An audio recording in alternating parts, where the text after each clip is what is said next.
Text clustering is the process of grouping similar pieces of text together. For example, clustering customer reviews helps reveal patterns and insights you'd never spot manually. When you look at raw review data, everything is unstructured long sentences, different writing styles, and no clear categories. So how do you group text like this?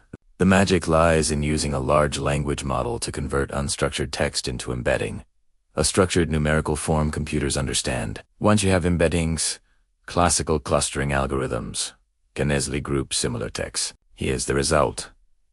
Each dot in this scatter plot represents a customer review, and the colors show the clusters. Hover over the green cluster, and you'll notice it captures all the coffee-related reviews automatically grouped together. That's the power of text clustering.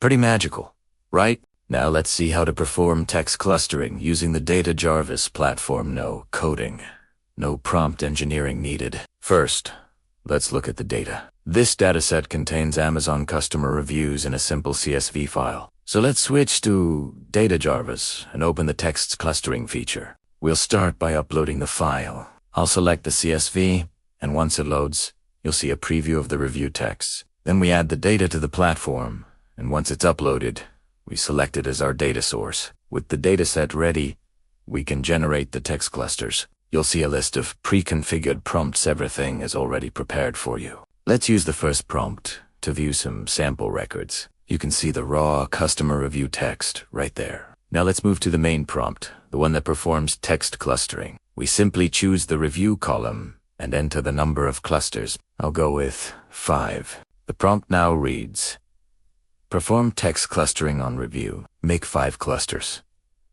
Let's run it.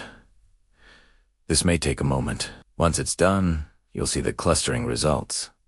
A table showing the assigned cluster for each review, and a scatter plot that visually groups similar reviews together. Now it's your turn. Try text clustering on your own data.